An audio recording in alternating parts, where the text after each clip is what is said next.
Part 2 वालों का talks बिल्कुल पास आ गया है। मैं आपको बताने लगी हूँ कि हमने प्रेज़ेंटेशन कैसे करनी है एक्स-रे चेस्ट की। हम एक्स-रे चेस्ट पे अब इतने आप लोग एफ़िशिएंट हो गए हैं कि आप लोग को पता है कि एक्स-रे चेस्ट में नज़र क्या आ रहा है, लेकिन उसको प्रेज़ेंट कैसे करना है, बताने लगी हूँ ताकि कोई पॉइंट मिस ना हो और आप जल्दी से अपनी प्रेज़ेंटेशन भी बता दें एग्ज़ामिनर को और इसको ऑब्वियस भी हो जाए कि उसने आप ताकि क्योंकि उसने 5 मिनट आगे आपको क्वेश्चनिंग भी करनी है। आप सारा टाइम करके प्रेज़ेंटेशन में गुज़ार देंगे, तो फिर वो आपसे क्वेश्चनिंग एंड तक कैसे करेगा? क्वेश्चन्स मिस होते हैं तो आपका पॉइंट्स भी मिस होते हैं। अब आपको जैसे ही एक्स-रे चेस्ट ऊपर लगाएगा तो आपको पता चल जाएगा कि एक्स-रे चेस्ट में आइदर आपको इफ्यूजन नज़र आ रही है, कंसोलिडेशन का पैच नज़र आ रहा है या फिर आपको निमोथोरिक्स नज़र आ रहा है। वो आपको सारा पता है कि आपने पहले ट्रेकिया से सिर्फ 1 मिनट लगाना है आपने देखने के लिए कि क्या नज़र आ रहा है। ट्रेकिया देख लेंगे, आपको पता है आपने मीडियास्टाइनम देखना है, आपने एओर्टिक नक्कल देखना है, पल्मोनरी कोनस देखना है, इसके अलावा बाद में आपने हार्ट देखनी है। वो जो भी आपने स्कीम बनाई हुई है अपनी, जैसे आप एक्स-रेज़ देखते हैं, वैसे ही देखेंगे। वैसे जो मेरी रूटीन है, मैं ट्रेकिया देखना है, मीडियास्टाइनम देखना है, एओर्टिक नक्कल देखना है, पल्मोनरी कोनस देखना है, ऑब्वियस कार्डियोमेगाली तो नहीं है वो देखनी है, इसके अलावा कोस्टोफ्रेनिक, कार्डियोफ्रेनिक एंगल्स देखने हैं, इसके अंदर लंग के अंदर आपने देखना है कोई कंसोलिडेशन, कैविटेशन,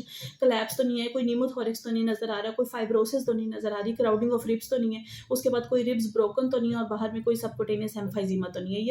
ये मैं ऐसी रूटीन रखती हूँ। आप लोग जिस तरीके से देखते हैं, आपने उसी तरीके से अपने एक्स-रे देख लेना है। अब आपको पता चल गया है कि फाइंडिंग क्या नज़र आ रही है, अब उसको प्रेज़ेंट कैसे करना है। This is an X-ray chest of this patient taken on this stage showing proper positioning, exposure and orientation. Positioning आपने कैसे देखनी है, दोनों क्लेविकल्स देखने हैं, एक ही एंड के ऊपर आपने कहते हैं प्रॉपर पोजिशनिंग है। एक्सपोज़र है, ओवर एक्सपोज़ फिल्म है, अंडर एक्सपोज़ फिल्म है। एक्सेसिव वाइडनिंग आपको पता है अंडर एक्सपोज़्ड है, ओवर एक्सपोज़्ड है, एक्सेसिव ब्लैकनिंग ऑफ फिल्म आ रही है। इसके अलावा है ओरिएंटेशन, हार्ट अगर आपको लेफ्ट साइड के ऊपर ही नज़र आ रहा है, तो यह प्रॉपर्ली ओरिएंटेड फिल्म है। इसके बाद आपने बताना है दिस इज शोइंग, मैं अब आपको इफ्यूजन का बताने लगी। This is showing a homogenous opacity in the left, कौन सी साइड है, लेफ्ट साइड है with a curvilinear upper border है, homogenous opacity with a curvilinear upper border in the left lower zone या right lower zone. आपने zones बता देनी है और इसके अलावा आपने कौन सी साइड है ये बता देनी है और होमोजेनस ओपेसिटी है इफ्यूजन के लिए आप curvilinear upper border with loss of costophrenic and cardiophrenic angles. इसके बाद आता है however trachea is central and there is no widening of the mediastinum and और फिर आपको 3-3 के सेट्स में बताना है। नोज़ आपने ये नहीं know this, know this, know this ऐसे नहीं बताना है। फिर नो करके 3 चीज़ें न बता देनी है, फिर नो करके फिर 3 चीज़ें बता देनी है। पहले पॉजिटिव फाइंडिंग ऊपर बता देनी है, उसके बाद अब आपने 3 सेट्स के अंदर अपने नोज़ बता देना। हर पॉइंट के बाद नो, पहले नो नहीं कहना। No evidence of any shifting trachea is central in position, no evidence of any widening of the mediastinum, aortic knuckle and pulmonary are normal, and no evidence of any cardiomegaly. Consolidation, collapse, or cavitation is not seen in any of the lung fields, and no widening of the ribs or overcrowding of the ribs, and there's no evidence of any subcutaneous emphysema. That completes my radiological diagnosis. Is there is left-sided pleural effusion with loss of costophrenic cardiophrenic angles, and this could be most likely due to आपने 3 DDs इसके ऊपर बता देने हैं। could be due to pneumonia, could be due to tuberculosis और could be due to malignancy। अब आपने ये बता दिया कि आपकी रेडियोलॉजिकल डायग्नोसिस क्या है, 3 डीडीज आपने बता दिए। अब आपने वो कहेगा आपको नेक्स्ट क्वेश्चन कहेगा, या तो डीडी से पूछ लेगा आपने ऐसे बता देना है, या फिर वो कहे अब नेक्स्ट क्वेश्चन वो पूछेगा how will you investigate this patient, how will you treat this patient. इतना ही पूछते हैं टॉक्स के अंदर। How will you investigate this patient, आपने ना एक ब्लॉक जैसे बिल्डिंग का ब्लॉक रखते हैं पहले, अब आप कौन सा टेस्ट कराएंगे, उसके अंदर क्या चीज़ सिग्निफिकेंट है बता देंगे कि हमने ये चीज़ देखनी थी।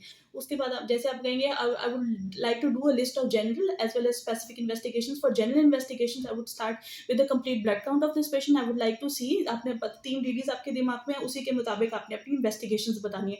हर चीज़ फजूल नहीं बताते जाना कि ये भी जो भी आप बेसलाइन करें, ऐसे नहीं है। आपने सीबीसी बताना है, आपने कहा मैं हीमोग्लोबिन लेवल देखूंगा कि ड्रॉप तो नहीं है, मेलिग्नेंसी को सपोर्ट करता है, आपका टीबी को सपोर्ट करता है। आपने कह रहे मैंने टीएलसी काउंट देखना है, रेस तो नहीं है इन्फेक्टिव ईटियोलॉजी के लिए, इसके अलावा मैंने ईएसआर देखना है, ये सीबीसी में हमारा इंपॉर्टेंट।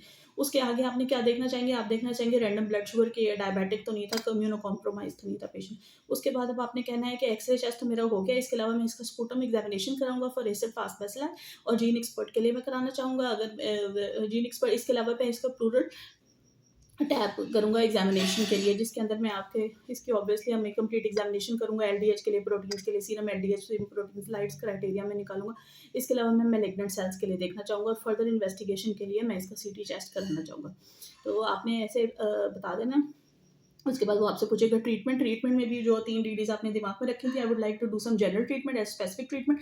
अगर पेशेंट जनरल के अंदर हमेशा स्टार्ट करते हैं इमरजेंसी ट्रीट करने के लिए। अगर पेशेंट शॉर्ट ऑफ ब्रेथ है, तो हमेशा मैं उसकी ऑक्सीजन सैचुरेशन चेक करूँगा। अगर इफ्यूजन बढ़ी है, तो मैं उसको ऑक्सीजन सप्लाई दूँगा, उसकी सैचुरेशन मेंटेन करूँगा, उसकी आईवी लाइन में मेंटेन करूँगा। अगर ज़रूरत पड़ेगी तो मैं उसको देखूँगा उसकी कर्व स्कोरिंग कितनी है। अगर हम ज़रूरत है उसको ओरल देने के लिए या इंजेक्टेबल देने के लिए, उसको एडमिशन के लिए ज़रूरत है, तो मैं एडमिशन करके पहले ऑक्सीजन लगाऊँगा, आईवी लाइन मेंटेन करूँगा, उसको मैं इंजेक्टेबल एंटीबायोटिक्स दूँगा।